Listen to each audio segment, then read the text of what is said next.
it is surely beneficial. Also Khatm Quran. For example, you say, Ya Allah, if something happens, then I will read the whole Quran and give it as a gift to one of the Imams, the Holy Prophet or the Imams. What will happen to that Quran? It will come back multiplied. Because the Prophet and the Imams don't need it. If you give it to them, they accept the gift, they give it back to you, and it is multiplied. Subhanallah, Subhanallah. You know, that same Quran comes back as 70 Qurans. One Quran comes back as 70. Wow. It will benefit you. But if you do the hadiyah, then you know the dua is accepted. One of the other things that is very beneficial, Ayatul Kursi, 313 times. Takes a long time. Sit down alone where no one disturbs you. Yes, something very important. Perform your wudu where no one disturbs you. Knock the door and say, you know, someone is calling you or something like that. No one should disturb you during that time. 313 times. Ayatul Kursi, inshallah, you'll be granted. Don't ask, Ya Allah, give me wings to fly. And the morning wasn't accepted. You know. Ask for something, you know, legitimate, you know, jais, something which is permissible and possible. Inshallah, you will see miracles in it. You will see that there are also salawat.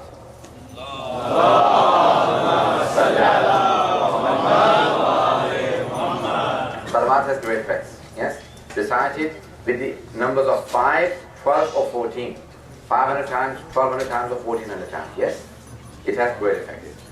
786 times. So all of these different things, they help you, and if you give them hadiyah to one of the imams. There are also the amal, Surah Fatiha, 70 times, yes, for someone who is ill. Many people have mentioned for each of the imam, what should you ask them for? Yes, each imam has a speciality. For shafa, you know, for a person who is sick, you should ask one imam. Can we have everyone say that?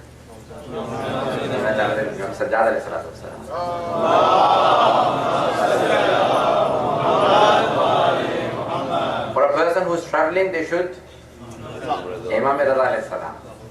You know, Imam Raza meaning. You tie some money to Imam Raza alayhi salam. The one who protected even a deer, you know, an animal.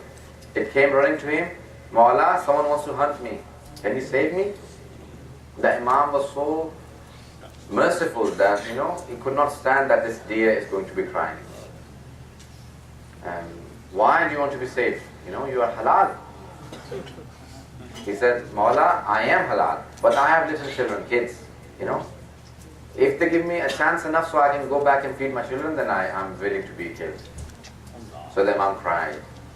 He said to the hunter, he said, I am Ali bin Musa Lala.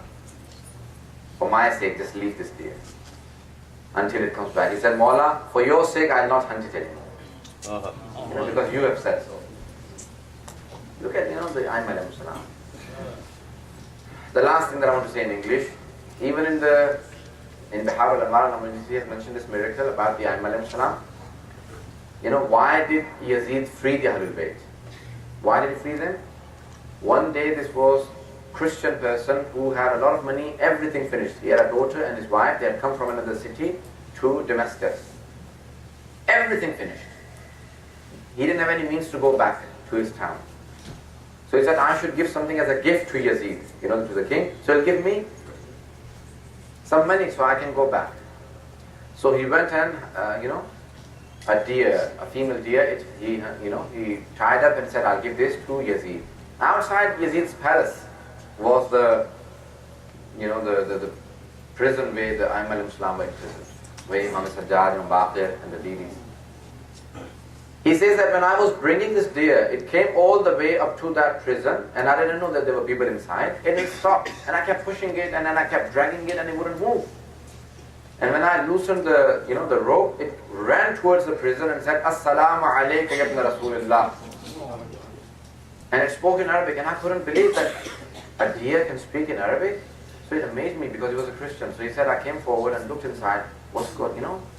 Why does this deer speak? So when I looked inside, I saw that there is a man who had a burnt turban under his head. Allah. He was on the floor and he had a chain, you know, he had shackles in his neck and arms, and there were some women.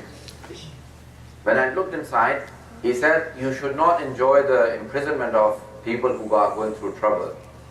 He said, I'm not, but I'm really amazed that this deer speaks. Who are you? He said, I'm the son of the grandson of the Holy Prophet. My name is Sajjad, Ali Zainul Abidin. My grandfather was Ali ibn Abi Talib. My grandmother was Fatima. When he explained this, he said, who are you? He said, I'm a Muslim. So that person, that Christian, he converted.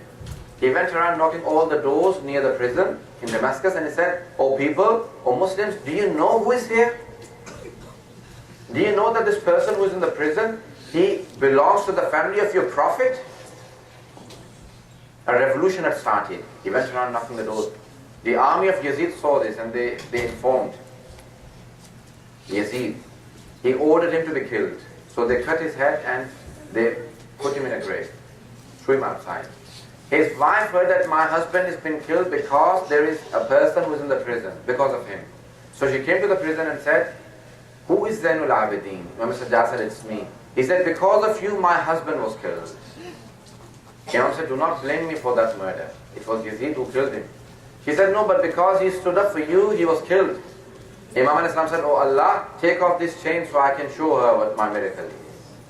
The door opened and he came out. He said, come to the grave of your husband. And he came all the way. He said, wait.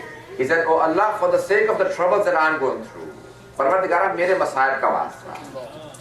Returned her husband to her. The grave opened and he came out and he said, why did you complain? I was in the paradise. I was forgiven. Imam said, now you go back to your town and tell the people who the Ahlul Bayt alayhi salam are. Go back to your town. So he went back. This is the Aimma alayhi salam. Even for their enemies, they cannot stand. For people who have newly converted, when they become the followers of Ahlul Bayt alayhi salam, they do so much shafa'at. And there are so many other incidents. There are so many miracles. But shafa'at is something that we believe in. And we pray to Allah subhanahu wa ta'ala, oh Allah, give us the shafa'at of Ahlul Bayt on the day of judgment. Oh Allah, we should be amongst the people who Aimma alayhi salam feel sorry for. We should not be the ones that the Aimma alayhi salam do not feel sorry for. We should always beg that, oh Allah, make us such, and so good that the Imams feel that yes, if we are in trouble, that the Imams feel sorry for us. Who did they feel sorry for? People like Salman, people like Hazrat Malik Ashtar, great people like Hazrat Habib ibn Mubahir. When they went through trouble, the Aimma alayhi salam felt sorry for them. And they said, Ya Allah, they are going through trouble, I feel sorry for you. Oh Allah, make us amongst the people who Aimma feel sorry for. And oh Allah, make us amongst the true followers of Ahlul Bayt. Oh Allah, there are many things that we've done, but oh Allah, on the day of judgment, give us that tawfiq that Aimma alayhi salam do our shafa'ah. Wa akhiru da'wana alhamdulillahi rabbil alameen. Salam.